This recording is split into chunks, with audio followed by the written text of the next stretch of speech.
Very good evening, everybody, and welcome to yet another lovely, wonderful night of information and education. And tonight we've got the wonderful Diana Coldman from Yeovil, who will be speaking to us about shamanic drums and shamanic knowledge intertwined. Diana, a very good evening to you.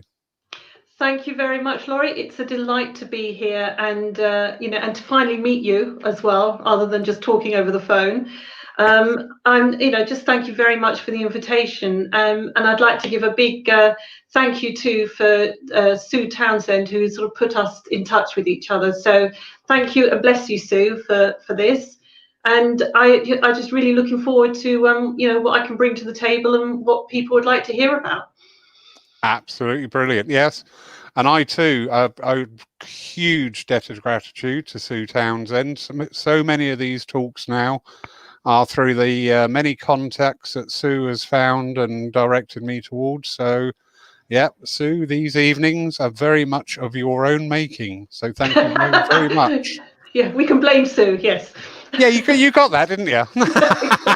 That was definitely in the tone. So, for everybody at home, a little bit about Diana. Diana is a healer, Reiki master, spiritual coach, mentor, teacher and guide for over 20 years. You don't look old enough, my darling. Oh, bless you. And has established the Shaman's Retreat just outside of Yeovil back in 2015, and where group workshops, healing, teaching and guidance are carried out. And also, which really piqued my curiosity, a space there for personal retreats. Yeah. So absolutely wonderful. So, Diana, I will hand the floor over to you. After such an impressive resume, we're looking forward to a really informative night. Thank you so much. Well, thank you, Laurie. And after that resume, I better sort of keep up with the spirit of it, I think. Yeah, for those who don't know me, we moved into Somerset in 2015. We were actually we were living in Sussex. We're both my husband and I are both Sussex born and bred. And we decided that after our extensive family had sort of flown the nest, what were we going to do?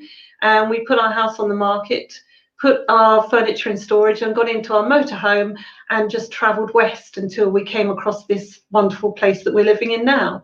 So that's how we came to be here.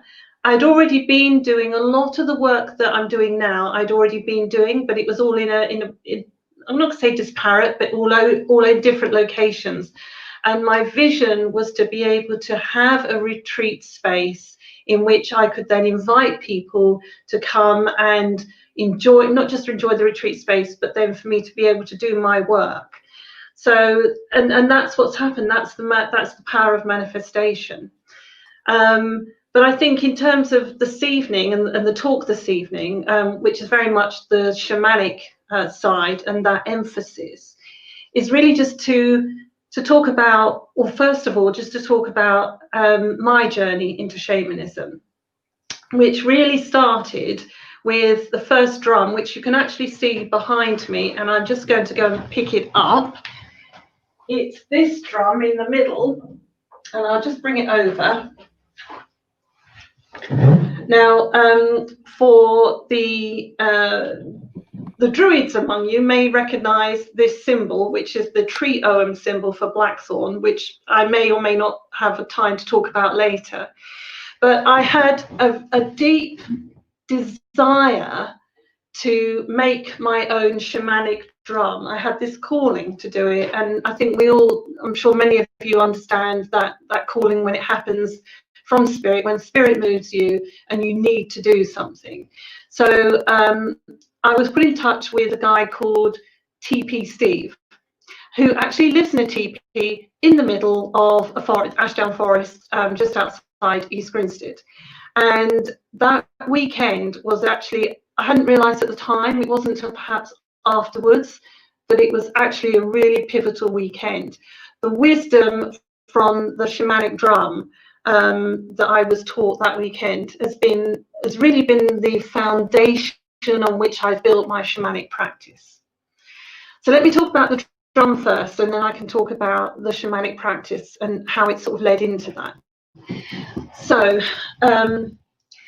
my work blends really cross cross-cultural work. So I certainly have a past life memory of being on Anglesey as a Druid priestess at the time the Romans came and slaughtered the Druids. So I have a very strong connection with that part of Celtic culture. In addition, I also have a Native American spirit guide that I often connect with when I'm working.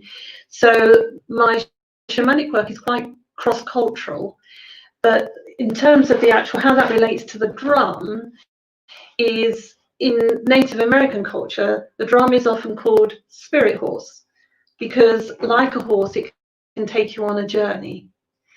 And the drum is also perhaps the most primordial sound known to humankind. I think perhaps First Nations peoples in Australia would say it was the didgeridoo, but whatever, every shamanic culture across the planet has drums. And it's the sound of almost that heartbeat rhythm.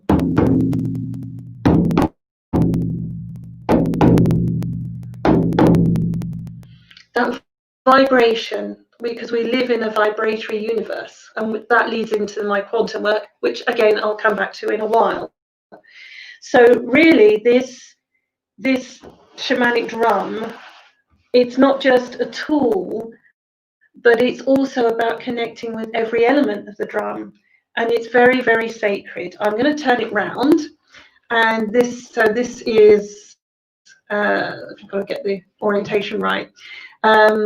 This is actually on, I think it's a 15-inch hoop, and it's made from ash, because it was a national forest, so we're using ash wood. And this is deer skin, which was actually a roadkill. TP Steve worked with the forest rangers, so he was able to use the hides for this purpose. Now, when he talked about the drum, one of the primary thing that really resonates and still resonates with me to this day, and to the people that I teach to make their own drums, is that when you use a drum beater to make a sound across the drum, it causes a vibration which creates a sound, and that goes across the face of the drum and creates the sound that our ears pick up in the physical plane. And in native culture, that is a representation of our journey across the planet. Every step we take, every move, we are creating a vibration across the planet. And it really feeds into the, if you like, the process of understanding about walking lightly on the earth. And I'm sure that there are many speakers, even Gandhi talked about walking, making sure that we walk lightly across the planet, didn't he? So that really is the bedrock of what a drum does and represents. But equally, it's understanding that every element that is contained within the drum is also part of us as beings. The wood, the hide, every element is just as sacred. When I have people that come to my drum workshops, in fact, I'm doing one tomorrow, and also one in December, I think it is, I can't recall the date off the top of my head. And, I do have vegetarians that come and make their drums, and I only use natural hide. And they come from Scotland. They're wild culled stag from Scotland. So whenever I receive the hides, I spend time in ceremony, blessing them and thanking them. No deer is sacrificed just for a drum to be made. They are the byproduct of, if you like, the venison market, but we honor them from a shamanic perspective, in that we then, by giving it a new life.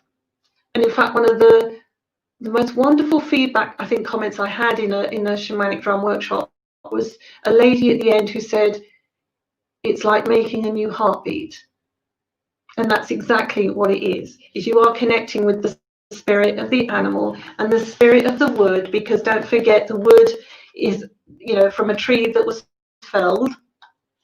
And in fact, I don't know whether you can see, get the orientation right.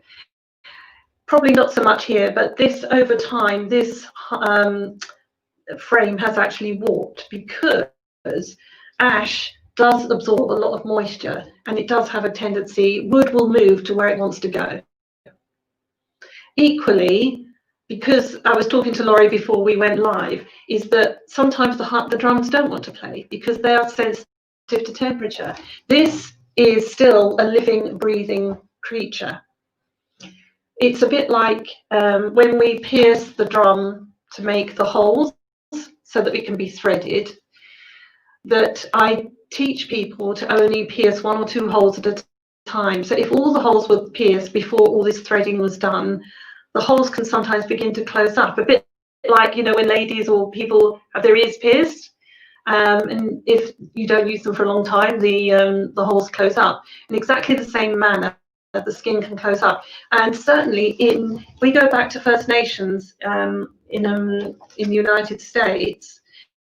Certainly, in their culture, when they were living on the plains in a hard winter, when they were starving, they would have unmade their drums and soaked the hide and chewed it, because the hide contains protein. It's a living being that we are manifesting and creating to use for shamanic work. So that is the first drum, and I'll come back to the work, the symbol on that a bit later. But the other one I really wanted to show you was this one, which is very, very special to me. This I've actually called Spirit Horse. Now, I don't know whether any of you can pick up, or whether the light is going to work, but the image on the drum, I'm just having a look at that, whether you can see, there's the image of a face, there it is, coming down with nostrils almost sort of blowing out the sound of the drum, with this sort of mane and feathers coming down, and even perhaps an eye appearing. Let's go the right way. There it is. Now, I made this drum in 2018, and I left it to dry, because when you make a drum, it can take 2 or 3 days to dry out. And I left it to dry, and when I came to see how it was drying and how it was doing, this is the image that I saw. So this has not been painted. This image has not been drawn on in any way. This is how it has actually dried. And when I first saw it, I just took a sharp intake of breath, because what I saw was the image of my horse's face. My horse Chiquita, at that time, this was the summer of 2018, she was quite poorly, and I knew that her energy was being imbued into this drum. And it was a bittersweet moment, because if I'm totally honest, I also recognized at the time, but perhaps didn't want to even acknowledge it to myself, that if she was imbuing her energy into the drum, that she was also preparing to leave the earthly plane. And she left this earthly plane in November 2018. So this is a very, very special drum. And it completed its journey in the sense of becoming complete when, after November, I was able to attach her mane and tail to it, or a part of her mane and tail, which I'm just holding out to you there. So this is a very, very precious drum to me personally, but it also is something that I wanted to share, in the sense that some drums, people often ask me these sorts of questions. Well, do you have to paint a drum? What if I want to paint it? I say, well, don't sort of ask that question when you make it. See what the drum wants to be. So this will never have anything else on it, because this is the spirit of the horse, imbued in the spirit of the horse. In terms of actually drumming, and you can probably hear me just running my hands over the face of the drum. And that's actually a really beautiful way of connecting with it. It's not only does it, you get a feel for the temperature and whether it feels right to play, because I say they're very temperature sensitive, so, and especially in humid weather, and they won't always play. So this is just a good way of understanding, does this feel right? Does it actually want to play now? So I'm just going to give it a couple of, just to give you an idea of what this particular drum sounds like. Laurie and I did do this before going live, and I'm just going to give you an idea. There may be slight delay, but just to give you an idea of the sound and the resonance of what a drum can sound like.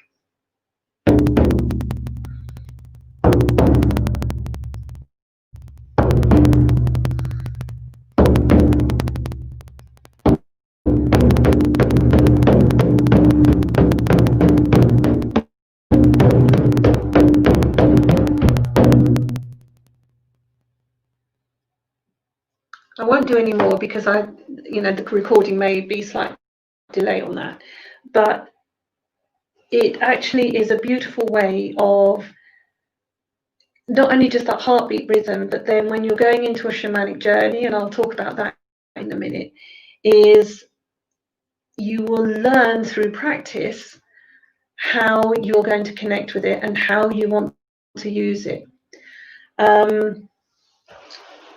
I'm going to talk about the rhythms and everything about drumming shortly, but I still just want to talk about a couple of other drums. In the background, you'll see one right in the corner there, which is sitting on the rug, which has got the image of a tree on it, and that represents the shaman's tree. So I just want to focus just for a few minutes on the principles, if you like, of the shamanic work that I do. In terms of shamanism, it is actually the oldest spiritual practice on the planet. It's estimated to be, over 100,000 years old, and it's across all cultures, and it predates all known religious practice. It's the oldest spiritual practice on the planet, and it focuses on having a direct spiritual revelation with the universe, a direct spiritual relationship. That's the word I want to use, with the universe. And I think this is becoming more and more not only known, but I think, Laurie was again chatting to me at the beginning about, the work that you do in your church there, and how, so many spiritual practices are actually coming together, and we're all uniting at this moment. And this is the great unity that the shamans of old have been telling us for a long while, that, this ascension process is when spiritual people are coming together, and we are actually leading the way forward. And so shamanism for me is just often through journeying through the drum will take you into, if you like, that altered state of consciousness, much like deep meditation will, etc. But it's having its essence, it's having that direct relationship with the quantum universe, but also recognizing that everything is alive.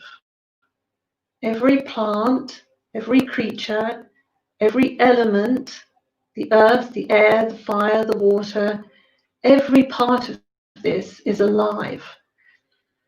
So what we're witnessing now is that darkness that has been on sort of taking hold on this planet is actually beginning to leave, and everything has got to come up and be revealed and be exposed for what it is, so that as humanity comes together and unites, we can walk through this time. So the practice of direct revelation is often through, as I mentioned, the shamanic journey. Not exclusively, but quite commonly. Other ways, of course, would be plant medicine. And before anybody asks the question, no, I don't do ayakasha. I can't even say the word properly. I don't use plant medicines. But what I am going to be doing, probably 2021 onwards, is utilizing plants to to work with the plant kingdom to help show people how they can make their own herbal tinctures and tonics, etc. So that's something that is in my next manifestation process. But coming back, trying to keep on track here, and I hope Laurie keeps me on track if I'm going off piste, as it were. The shamanic drum is, if you like, a central tenet of my shamanic practice. I think that's where I'm going with it. So I'm going to put this one back because I want to concentrate on other things. The other drum right at the back, which is the big drum behind the first drum I showed you, that's my goddess drum, and I will get it. Sorry to be getting up and down quite a lot. And again, I don't know whether you're going to see this in the light, but this is actually a deep purple. If I turn it round, that's better. That captures it better. Okay, you can see that I've actually stained the hoop. And if you look, that's how it's been threaded at the back. And you can sort of see the colour of that. I've used natural dyes in the process. And I wanted this as a goddess drum. This is an 18-inch oak hoop. And again, stag hide. I only work with stag hides, by the way. And I'm just having a feel. That should feel about right. Okay, and I'm just going to see if this one wants to play. Ooh, there's a deep note.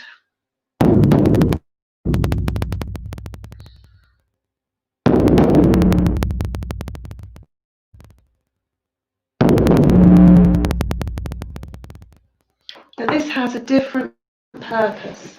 This would be used very ceremonially, and I would be using this type of drum for my workshops specifically aimed at women.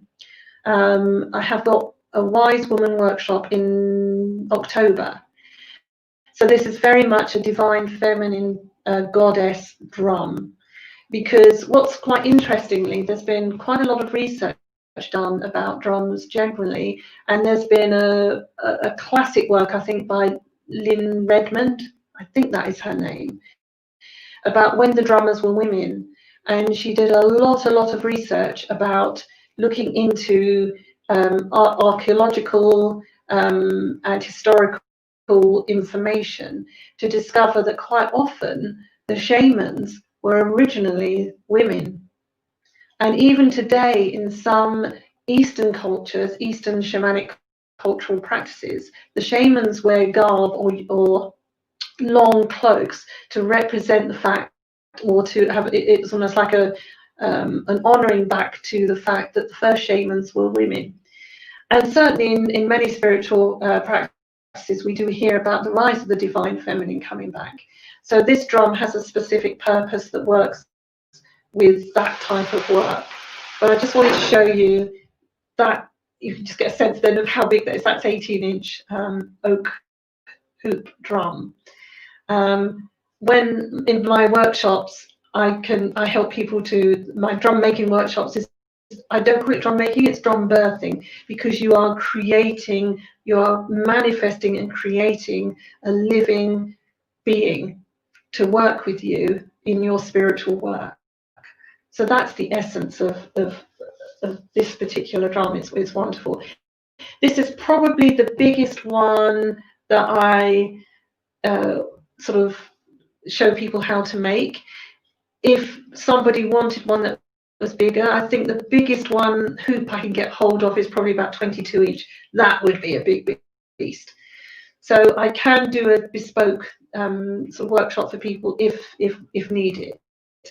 But generally, the other thing you have to remember when you're working or creating a drum is if you're going to be playing it, whether it's only for 5 minutes or 25 minutes, it needs to be comfortable and you need to be able to hold it for that length of time when you're playing.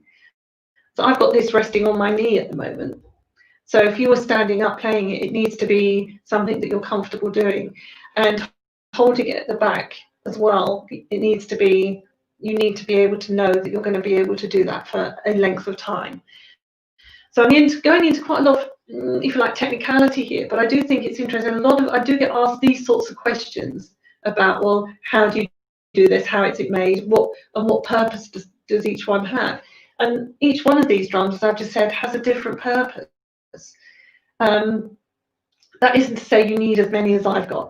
I make a few because of the work that I do. I need to demonstrate and show people how that is. But generally, people just come to me to make a drum. I think I have had a few people that have made two. And all I'm going to say is it can be addictive. So I'll give that as a word of warning. Let me just pop this back. So those are the drums that I brought in to show you this evening. In terms of, we're going to the drum healing side, I think, in a little while, but I wanted to talk about some of the other, excuse me, well, I just have a sweet of lemon. Some of the other tools that I use in my shamanic practice and the wisdom. As well as drums, I think perhaps the most common one that people might be familiar with is a rattle, and I've just brought my little rattle here, which again is a genuine Native American rattle. Just to give you an idea of what that sounds like. What would I use a rattle for? Well, again, when I'm creating sacred ceremony, and again, when shamanically everything is done in ceremony and purposefully, because you're calling it, you're working with nature, you're working with the spirits, you're calling in elements, and this helps to create the sacred space. And I do that alongside this particular wand, which is actually a Blackthorne wand, which has quartz crystal at one end and jasper at another end. And this is what I would be using to cast a circle. So again, anyone that works within those druidic ways will be familiar with this sort of thing. So I'm just giving you an idea of the tools that I use. Now this feather, this is a wild turkey feather.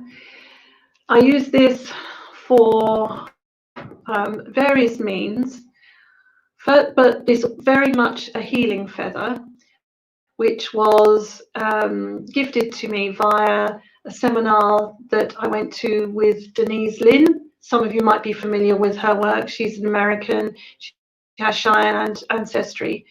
And this was gifted to me to work, and I was attuned to this particular feather. And I use this. This can be used for clearing space. It can be used for clearing the aura in various ways. But it's also a representation of the element of air. Because shamanically, when we're working with the element, the medicine wheel, we work with air. And what's interesting about feathers is they're effectively the hollow tubes. And again, looking at native culture, we will understand, we've seen pictures, don't we, of images of, you know, sort of young brave natives maybe wearing one or two feathers in their hair.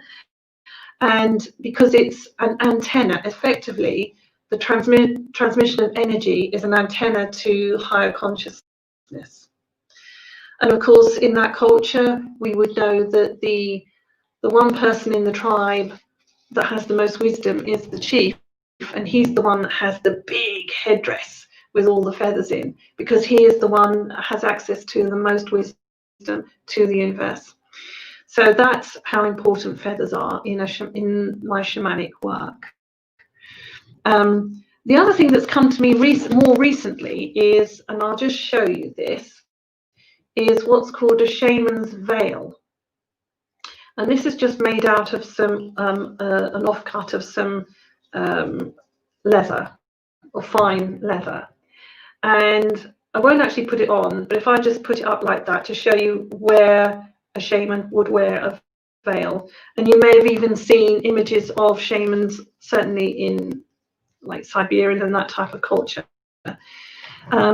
wear veils. And the reason they do so is that it actually removes or obstructs the physical eyesight in order that they can go deeper into the psychic eyesight. So when we consider that our physical eyesight is actually very, very limited, even from a scientific perspective, if we look at the scale of the electromagnetic spectrum, visible light represents something like 0.0035% of the available energy of the universe. So we're effectively virtually blind beings as humans in a vast universe field of energy, which is why the mediums amongst you, etc., who are used to accessing these other levels of energy, are perhaps even finding now that it's getting stronger and stronger, because we're moving into this time where these gifts are becoming more and more prevalent. So this type of veil would be used by shamans simply to help eliminate or distract us from not being able to see with our physical eyes, so that we really just gain deeper access to our clairvoyancy. So that's why you would often see shamans wearing that. If you do have any questions, by the way, do feel free to put something in the comments section. I'm very open to exploring, or going down different avenues. But, and I've hinted certainly of the sort of the quantum universe, and I am known as the quantum shaman. And that particular name actually came to me from my spirit guide one morning as I was calmly sitting in bed having a cup of tea, and I had been considering whether to have a name change at a professional level. I had some of you, I don't know whether some of you may even know me in my previous, if you like, incarnation as the Life Whisperer, and I'd been known as that for over a decade. And then I woke up one morning sitting having a cup of tea, and it was, the clairaudient, the quantum shaman. And it was there. I was having a conversation right there. And I actually said out loud, "Oh, that sounds good." To which my husband said, "What sounds good?" I said, "I like that a lot." And he just looked at me, but he's actually got used to me having these clairaudient conversations. And so I said, "Yeah, I like that a lot." And it's like, this is the work you need to be doing now, because we're moving into this time. And we are, the first thing I actually did that day after getting up and walking the dog was to check that the domain name was available. So it's the quantumshaman.net is my actual domain name. So what do I mean by that, though? Because I'm sure that's often, that's, why, okay, so you're a shaman, but why call yourself the quantum shaman? But it is very much working with energy. And when I say to people, we are energy beings, again, it's just trying to keep it as simple as possible. And a great way of demonstrating that or putting it across is when we think about the human body and the 9 systems that make up the human body. And I'm not going to name them all, but let's think like circulation, digestion, excretion, musculoskeletal, and endocrine system, etc. What are those systems made of? What are they composed of? They're composed of a collection of bodily tissues. So what are those bodily tissues made of? They're made up of groups of cells. But okay, what are those groups of cells made up of? Well, each cell has a nucleus, and what's within the nucleus? It's an atom. But then what's in the atom? When we go to the subatomic level, if we then go smaller and smaller to that subatomic level, what do we see? There's nothing actually solid. It's pure energy. It's a vibration. And that's all we are. We are walking vibrational beings, living in a vibrational universe. And I think many spiritual people, and I'm sure many of you that are listening in, will perhaps be going through yourself is, and I'm sure that I've heard other speakers talk about this, are the physical symptoms that we're all experiencing right now, or an increase of physical symptoms, whether it's exhaustion.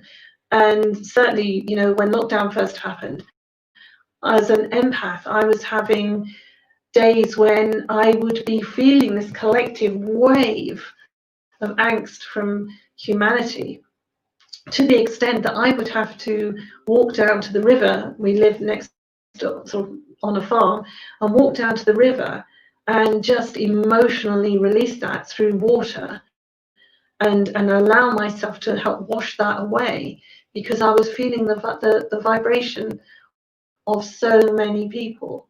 And so as spiritual beings, we are very sensitive, and those that are clairvoyant, where whatever your gifts happen to be, clairvoyance, clairaudience, claircognizance, clairsentience, they're just being, you know, we are getting, you know, faster and faster in this.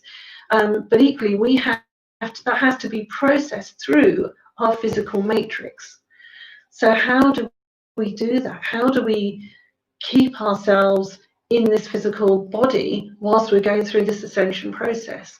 And one of the things I would say is just take as much time as you need to process it, whether that is, you know, days when you're not working, whether you need to, certainly I've heard so many people say how much sleep they currently need, but or whether you have days when you just can't deal with the outside world, or days when you feel you need to. And one of the other things you can do, certainly from a shamanic perspective, is one of the critical things is what I call earthing. Now, earthing is simply being outside, barefoot on the earth, and allowing nature to heal you through the soles of your feet. Take off the rubber that is between, our soles of our shoes and Mother Earth. Connect with Mother Earth and allow her to help your energy to flow through you. So that would be a really, really good way of helping you through this time, and these, you know, whatever these physical symptoms that you're experiencing. Some people are finding like pressure headaches. You know, we're just we're going through so much, the pressure on us, headaches, dizziness, a feeling that time is shifting, and it is at a quantum level. Time is shifting.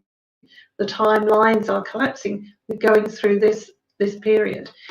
So from a shamanic perspective, keep yourself earthed to Mother Nature.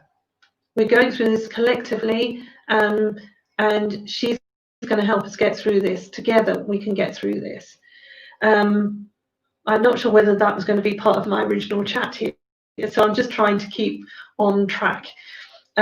What else do I want to say? Yes, drum healing, because I know the talk was labelled as, you know, shamanic wisdom and shamanic drum healing. I have shown certain people how to use a drum in healing practices. This is not the same as doing a drum journey, where you are going into that altered state of consciousness to work with spirit. This is about using it as part of your healing practice. So I'm talking specifically here to people that have or are involved in whatever healing practice that is, whether it's Reiki or crystals or whatever form of healing that you do. You can use a drum because it's a vibration, it's a sound. If say you had a client that was on a couch, you could use a drum, and you wouldn't have to use a drum beater. You could even just use your fingers just to create the resonance on the face of the drum. So you could certainly help clear the auric field through working down the chakras using the vibration of a drum. And you could then do that underneath the couch, for example, and go underneath and help clear. You could help clear the auric field. So there, and even with going into like extraction work, if there was something that needed extraction, you could also use a drum in that way too, although that's quite specific and quite detailed, and it's quite complex to talk about in an introductory talk, but it can be used in a variety of ways. But that's for the healers among you. If you not just, for those who have a shamanic drum just for their own personal use, and certainly I would say 80% of the people that have birthed their drum with me use it for their own personal spiritual journey. And I would say, therefore, that out of that 80%, each one of them would have a different story to tell about how they use it. I actually do what's called a drum powwow, and I think Sue Townsend may be able to bear this out, because I recall that she actually came along to a drum powwow with me. Helping you find your particular voice with the drum is absolutely critical. Not absolutely critical. It's a really interesting way. Thank you, Sue, for that. Thank you. It's a really useful way of connecting with the drum and finding your unique voice with it, because everything is about vibration and energy. And working with the drum is you are birthing a new being. In fact, I had one lady that came along to a drum workshop, and she rang me up a little while later and said she was concerned because she'd had various relatives visiting and had admired her drum and began picking and had picked it up and was, looking at it and playing it, and she was getting quite possessive over it. And I said, of course you'll get possessive over it. It's your child. You birthed this. You brought it into being. Thank you again, Sue. Yes, very liberating finding your own drum's voice. Yes, very much so. And that's what I encourage people to do with their drum. And that's the healing, because working with this personally is you're going to get the healing from this. And my spirit horse drum there, the one with my dear horse Chiquita in it, yes, I use it in my workshops, but the majority of the time that I use that is just my own personal way of working and connecting with it, and helping and keeping me connected to the universe and the guidance that I receive from that. So it's actually a really powerful and empowering. And I think those are the words that Sue used. And so I would absolutely bear that out in that respect. Now, there was another thing that I was going to talk about, and it's completely, I've lost my track there a bit in terms of what else I was going to talk about. It'll come back to me in a minute, Laurie, unless you've got something that you would like to talk about or bring up. No, you're doing magnificently, and you didn't realise it where you just said, "Oh, I think I've drifted off topic a bit." No, you didn't. You really hit the topic on the nail. It Oh, was so thank you, wonderful Laurie, to because watch this. I do tend to sort of in the moment things come out. And I know there were a couple of things that I wanted to talk about, and then sometimes I am moved to then talk about other things. Was there anything in particular that you wanted to bring up, Laurie, personally, perhaps? Just a comment where you say that you drifted, and you use the exact phrase I've been using at the beginning of the restrictions. It was waves. Yes. And after the first 10 days, I had to go, do you know what? If this carries on, I don't know how I'm going Yeah. to Yeah. cope with Yeah. this, because it was just kept bang, bang, bang. The first thing I did was walk out down the park, down the road, surround myself with Yeah. trees, and take my shoes off. Fantastic. And Yeah. Yeah. I just did that. I was just doing it. I was like, I've got no idea what Yeah. I'm doing, but Yeah. I know I need to do Absolutely. it. Yeah. Yeah. And how did you feel when you did it? That banging Yeah. sensation went away. It then became acclimatized to, okay, this is what's going Yes. on in the world, Yes. and living with it. But it was like off on, off on. Yeah. It was like somebody Yeah. playing with a switch. Yes. It sat there quite happily, and then bang, and then just go back happily, and bang, and it's just like, oh, I'm not doing well with Yeah, this. I need to absolutely. work this And out. I've heard other people, that have similar stories to that as well, Laurie. So, and I've been experiencing that not just when I had to go down there, but massive like pressure headaches, headaches I've never had before. And just going out and walking in the garden, just barefoot, just helping me keep. I mean, just being grounded in Mother Earth. Our vibration is increasing. We are spiritual beings, and so therefore we need to connect with Mother Earth. So the work I do. I mean, you can probably see I'm very much nature based, which is what shamanism is. It's a nature based spiritual practice.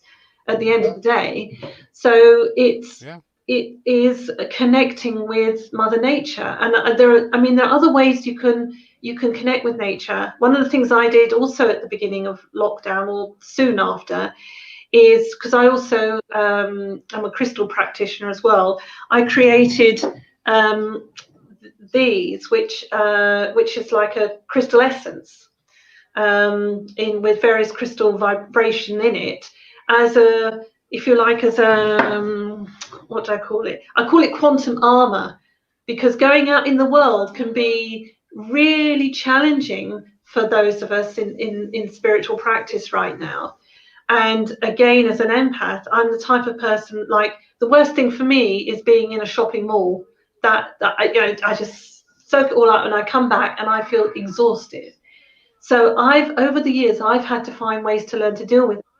So you can imagine now, as we're going through this time, that's like just been turned up tenfold. The volume has just gone vroom, and so everything's crowding in. So we have to learn about ways to deal with it. So as well as that, I use other elements of nature like crystals, but mostly it is earthing, and water is another way of cleansing and releasing the tears, because I think the weeping that we've got to do for what's going on right now is actually to release it, rather than keeping it inside, is to release it.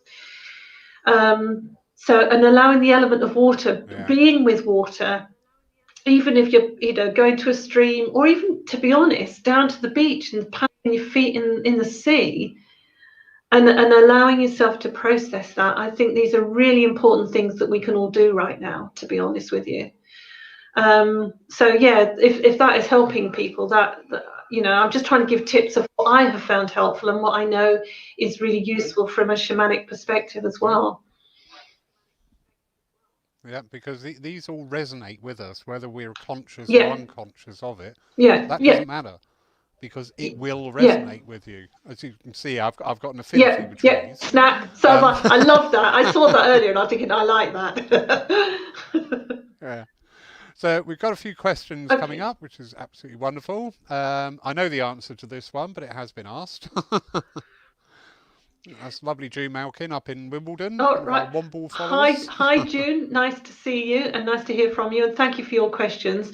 I don't actually do workshops online at the moment. I've sat and thought about that for a while, and I do tend to work best with people in physical presence, because I respond to their energy in physical presence. So I work, with the energy very much. How can I put it? Clairsentient, etc. So I'm picking up, when I'm working with people, I'm picking up all that type of energy. So it's not something that I'm actually planning to do at this moment in time. But if spirit do lead me down that road, I will let you know. Don't worry. Lovely, well said. There is so much work going on online at the moment. It's wonderful, but I'm in total agreement with you.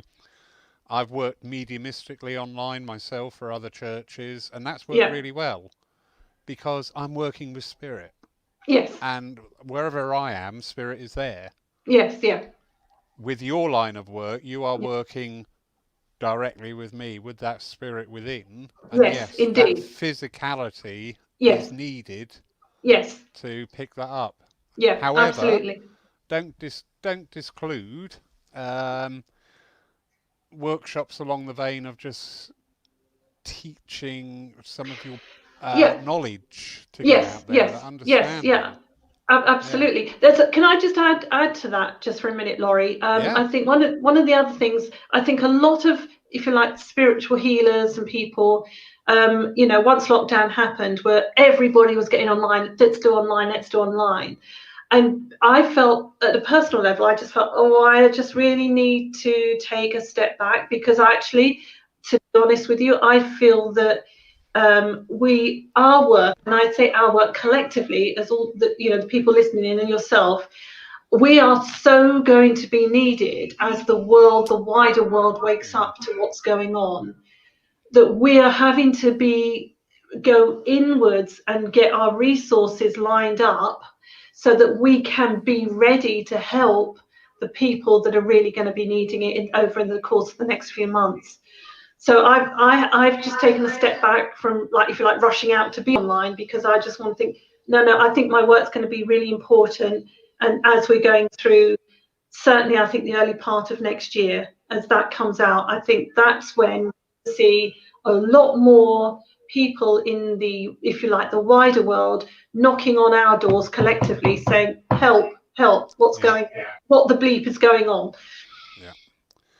Very true. With the, just not detracting from your energy or anything tonight, Mm, but with the work of the church online, there's so many people coming in because they need to know, they want to know, and that's been the yeah, direction with yeah, the Paul Church, is getting out there online to just be there as that facility that yeah, people are yeah, fair asking these comment. questions. Yeah, fair Uh, comment. And I think all light workers will be focused to work as and when Yeah, required, yeah, because, yeah. like you say, it's a long time. And if we give Yes. it all now, Yeah.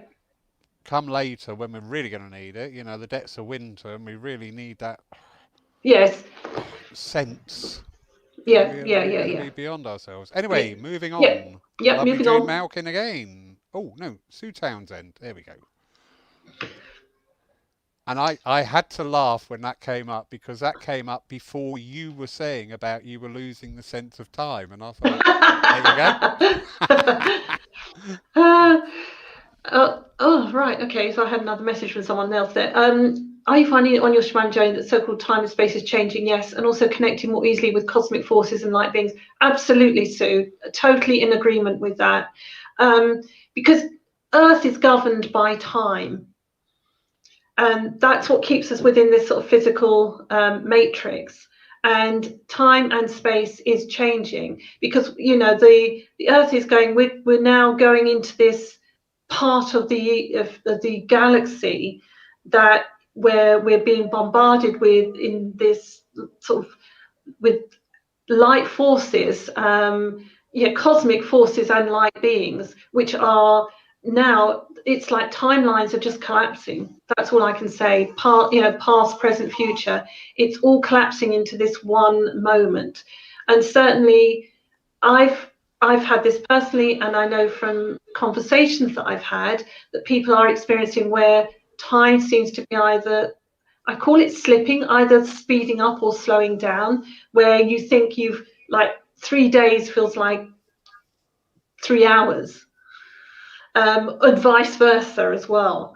And things are also coming up. I think part of this is that, again, from a spiritual perspective, our journey through time and our, if you like, our previous lives, we're needing to clear anything that has come up from us before. And I think we're being given this opportunity to clear out the, if you like, the baggage that we've been carrying around lifetime after lifetime. So we need to go through our own healing as well. But yes, it's definitely changing, and much, much easier to connect with light beings. Yes. Wonderful. Have you? Oh, hello, June again. Oh, you've got some Yeah. lovely questions. Oh no, she's on a roll tonight. I tell you, you're going to be here till 10 o'clock with this one. The quick answer is no, I haven't. I haven't used tuning forks or gong bars. I've experienced them, but it's not something that I've worked with at this point.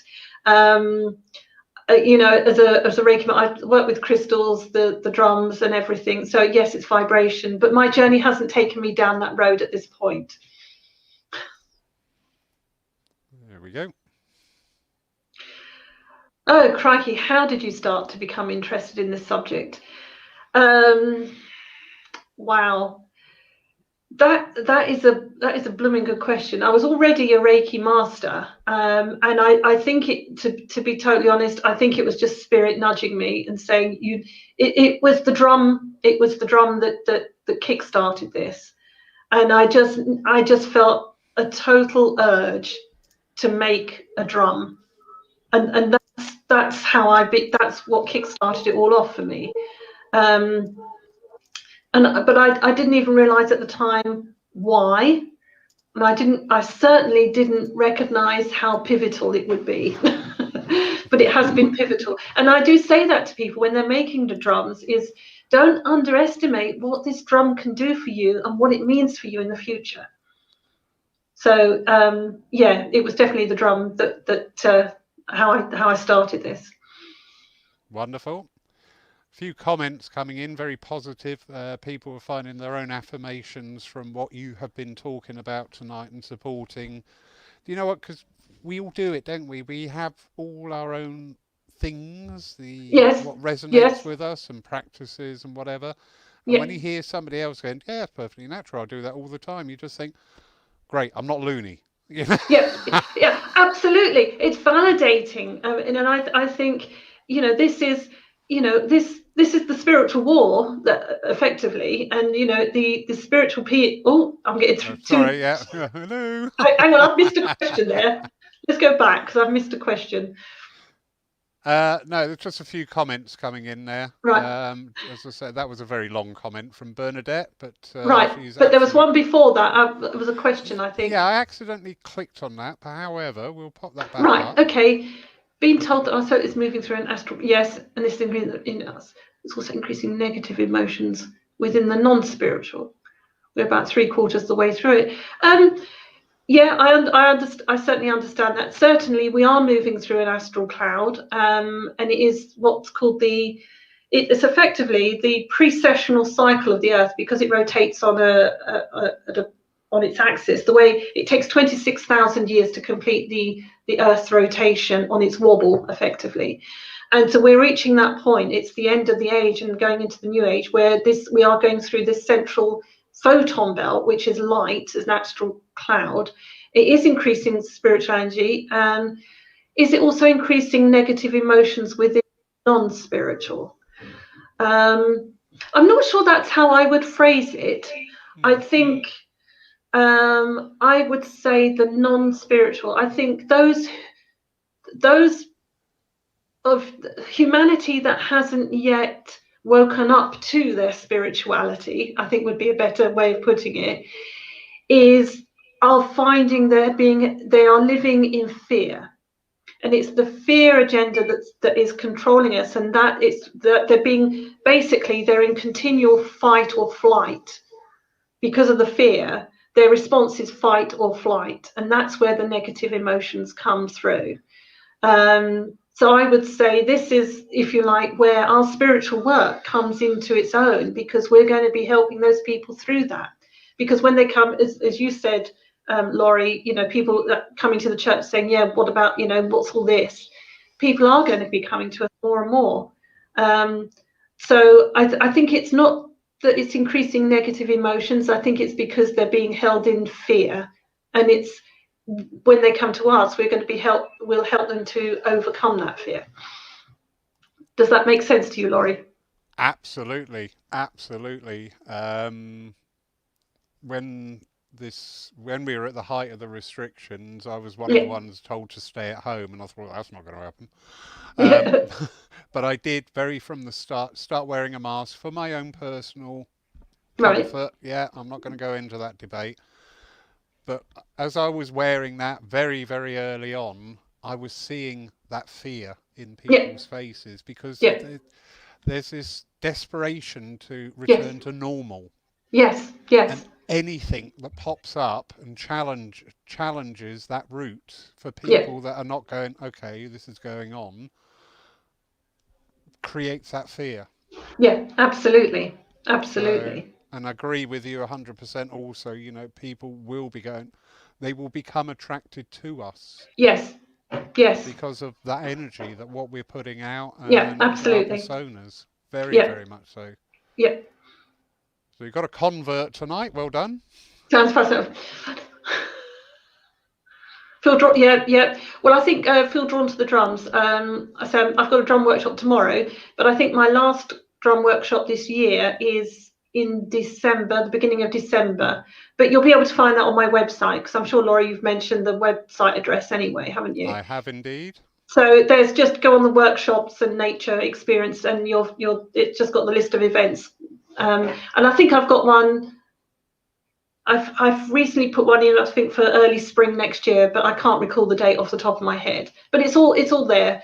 I also, and if the dates don't work, what I do say to people, I'm very happy to do like bespoke days for people. So if you feel drawn to the drum and you feel that you want to have a day just for yourself or with one or two mates, then yeah, just let me know and we can arrange something. Wow, there's an offer, everybody. Again, lots of people getting their own affirmations, their own understanding from what's been said tonight. Huge amount of interest in there. Viewing figures have stayed very steady. That's always a good sign because that means people are watching and staying, not going, oh, drifting through. They're not as, drifting. Oh, good. I'm as glad they I haven't do. put anybody to sleep. No, gosh, no, quite the opposite. Quite the opposite. Oh, hello. What else have we got? One last question. I don't even understand it. I hope you do. Yes, I do understand that. Yes, I do teach about the OMs. Yes, as I'm very drawn to them. I call it Day of the Tree. And so I teach an introductory day learning about the OMs. And I haven't got a date for that one in yet, because I try and do that in sort of spring, early summer, so that we can all have an opportunity to get out, as as they're coming into leaf and everything, rather than in the middle of winter. So I will be putting some dates up about that. Yes. Right, well, I'm going to have to Google that afterwards now. People keep asking questions and I have to get on Google going, what are you asking? Well, the ancient Celtic alphabet is about the language. So hang on, I'll finish on that note then. Yay! Because I think I did say that I would explain about this symbol, Oh, how didn't I? nice. There we go. Brought it back. Yeah. So I'll finish on that. Well, I just can't get the orientation. I have to do it. There we I go. know, it's opposite to the way you Yeah, want to it's the go. opposite. I know. Left, right. It's over So there. that's the OM symbol for Blackthorne. Okay. Now, briefly, I'll just tell you briefly my connection with Blackthorne, which Sue Townsend will know this story. I mentioned earlier that I have a past life memory of being on Anglesey when the Romans came and slaughtered the Druids, and I was a Druid priestess. And one of the things that had kept the Romans out for so long, excuse me, is the fact that there was a lot of blackthorn, and blackthorn is its thorns are really, really sharp and can actually cause septicemia and creates thickets. They just grow in a great thicket. And it's what enabled the Druids to keep the Romans at bay for as long as they did. There are other aspects to blackthorn that I resonate with, and I particularly felt that particular drum didn't have that symbol on it for a while. And there was one day when I was out walking and I felt moved that I needed to put a symbol on it, and I had three messages from Spirit that confirmed it, that I needed to put the blackthorn symbol on. It's the keeper of secrets, for one, and the Druids were the keeper of secrets and are the keeper of secrets spiritually. It's also about understanding and working with your shadow aspect. And I think at this particular moment in time, every single human needs to work at a personal level to clear their own shadow, because we are highlighting the shadow that's on the planet, but we have to do that internally as well as highlighting the shadow that's on the planet. So there are many aspects, and I mean Blackthorne. I mean, I could do like 2 or 3 days just on Blackthorne alone. But it's a date. Right, it's a date. Right, I'm gonna have to work on that one. I've given myself some more work there. Oh, me and my big mouth. Yeah, right. too late. The OMs are. I do an introductory day, but if somebody wanted to learn about a specific one, then just get in touch with me, and we can have a chat or whatever. Brilliant, absolutely brilliant. And we used to call this synchronicity, but one of our speakers, Joy Sager from Florida, oh yeah, somebody brought up about synchronicity, and he said, well, it's just alignment. So we started calling it alignment now. Yeah. And in the spirit of alignment, Yeah. this came up before what you had just said. Yeah. Oh, a Pamela. I've never experienced this, but very strong. Yeah. A past life, maybe, Pamela. I would also add to that is that I was moved to write a story a few years ago called The Spirit of a Warhorse, which was actually it feels like a memory from that moment as well. So I might email that to Laurie if I can, and then maybe he can, if anybody wants it, then you can pass it on, because it's looks a bit like a warhorse. Mary Dixie, is she talking about the drum there? Yeah, it was your phrasing about the warhorse, and Mary had put that on quite a while ago. So right, go. Yes, yeah. We've got all the alignments going on. It's lovely. Yeah, very much the alignments.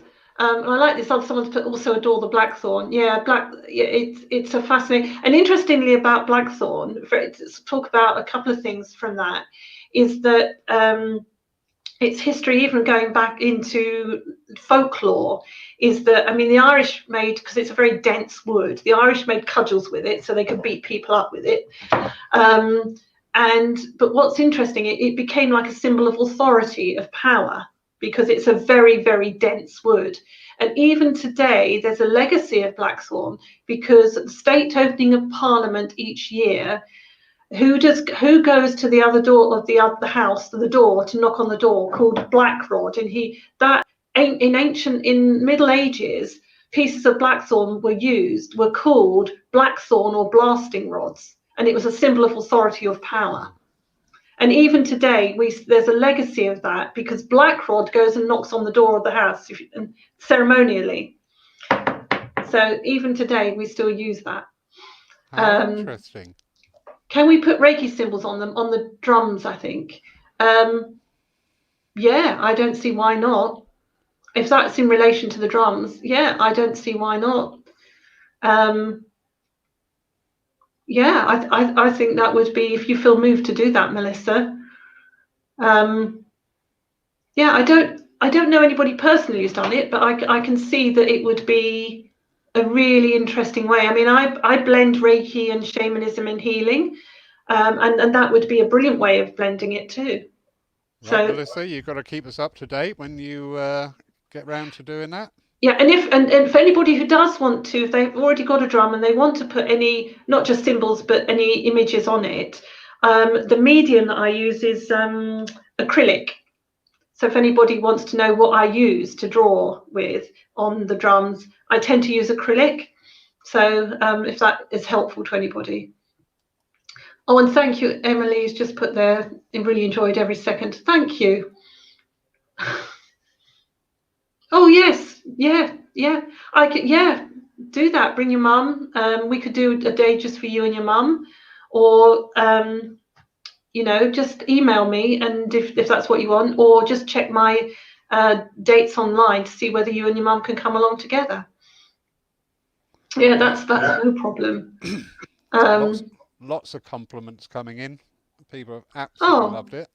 bless you. I've really only just, to be honest, I've been so involved in chatting that I haven't had much time to look at the comments. No, that's fine. That's fine. Yeah, No, you've absolutely wonderful, wonderful, wonderful, wonderful. thank you. Everybody has thoroughly enjoyed it. I Yeah, can't thank you enough. I no, cannot thank I've you enough, Diana. I've really loved it too, and I'm sure Sue will bear out. Once I get talking, it's hard for me to stop. So, That's fine. um, I could go on all blooming night. Oh, so where does Joan live? How I wish I lived in the UK. Oh. Joan is from, I believe, Illinois Ah, right. in the Okay. States. Right. So you're now Okay. international. There you go. You can pop that on your resume. I can put that on the list. I like it. Oh no, and thank you, Sue. And you, because no, I mean, I'm thanking you, Sue, because you've helped create this. So that's lovely. Oh, Oh, hang on. Philadelphia. It had an eye in it, Philadelphia. Joan. Yeah, yeah. Oh, well, I uh, hope that's really been useful, and I'm happy if you want me to come on and focus on some other aspect, then let me please, know, and we please. can do this again. I'm letting you know. We'll look into the new year because I've managed Yeah, to take us up pretty much to the Christmas break. yeah, yeah, yeah. But yeah, please feel free. You put an evening, an hour together of what you feel. Well, how about just working, intuitively here? Yeah. Maybe we could focus on the trees. Yes. Yeah, Yes. How does that sound, everybody? There's quite a yeah, lag on us talking and people actually reacting. But yeah. yeah, and that would be ideal because we're into the new year, so that would Into the be an new year. upcoming event as well. The timing of that would be perfect. Yeah, yeah, yeah. It's a date. I'll have worked out how to do it everything backwards, as it were, by then, hopefully. This is so annoying. that I really is. know, I know. And they've just found out that we live in some Cecily. I just, I'm sure it will be posted up to replay, won't it, Laurie? Yep, Cecily. Everything, every program we've done is available on the videos tab on the Paul Christian Spiritualist Church Facebook page. Yeah. Click on the videos tab, and we've got over 105 videos now of all the events that Wow. we've been holding. Also, it is available on our YouTube channel. Hark at me. Do you know what? I used to be quite happy with Betty Leg popping over from Swanage. And now look at you. And now, so so regain the composure. Yep. Available all on our YouTube channel, which is under PCSC. That's the channel name. Just search for that and subscribe to that. I will upload tonight's event once it's finished. I can then access it to upload and download and swing round by its nose and whatever else Yep. you have to do. Okay, that's great. And it looks like people really want to. There are lots of yeses about the OM as well. So Yeah. yeah, and yes, compare OMs and runes. Yes, certainly in shamanic training, I've done some work with runes as well. So yeah, we could do maybe look at both of those on that night. So yeah, look, loads of them coming in. Yeah, Yeah. yeah, Brilliant. yeah. Oh That well, is brilliant. that's sorted then. That's sorted. Then there's another date in the diary. Yeah. Well, yeah, just ping me and let me know when you get your calendar for next year. Then we'll be in touch. Yeah. Most definitely. Most definitely. Absolutely beautiful. Well, Before, sorry, sorry, sorry, Laurie, go on. just quickly before we say our farewells, just a quick update of what we've got coming up for the rest of the week. Linking in very nicely with a couple of the topics you said about the shadow self and clearing those energies.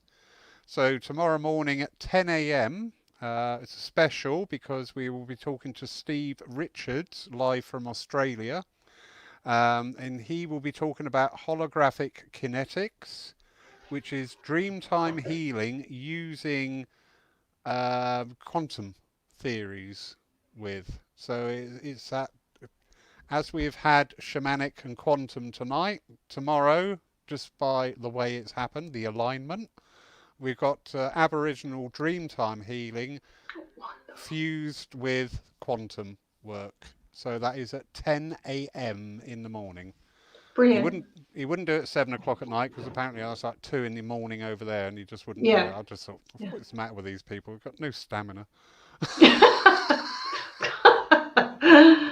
So that's live online at 10 o'clock tomorrow. Going forward for the rest of the week, Sunday and Wednesday, don't forget we have a live church service in the church, physical. They are from 3 o'clock to 4 o'clock. This week on Sunday, we have David Collins joining us. And on Wednesday, Jamie Williamson will be taking the service. And don't forget, if you can't join us live here within the church, you can watch it being streamed live on the Facebook page as well at the same time. Next Saturday, Friday night, we've got another link up with our Spiritist friends doing a presentation. Forgive me for the vagary because I've not been informed, but I do know the speaker is speaking from California. And the Spiritist nights are just, again, another facet of everything that's going on. So very interesting. And then on Saturday night, we have Anne Treherne, who will be talking to us about the works of the Arthur Conan Doyle Centre up in Edinburgh. So Arthur Conan Doyle, as some of you may know, was a very famous spiritualist of the time. He was not only the creator of Sherlock Holmes, but he wrote a great number of books on spiritualism. So really looking forward to that one as well. Yeah, I'm just looking forward to all of it. It's great. I'm loving it. Diana, hand over to you, please. Right. Well, I think I've covered everything that we were going to talk about tonight. So I just want to say a big thank you to all, and just sort of browsing down all the comments again. I'm loving that. Just thank you so much, and I'm glad that you guys are finding it really helpful and useful, and I've really enjoyed it. So it's been a bit of a baptism of fire in terms of technology for me, but I've survived, so that's good. No. Yeah, and to in classic Arnie Schwarzenegger, I'll be back. So Diana, thank you for having me. no, absolute pleasure. I did say in our little chat before we went live, I just love it when people's passions come to light because once people are in that energy, it's there. You can pick it all Yeah, up. yeah, And yeah, yeah, yeah. absolute star.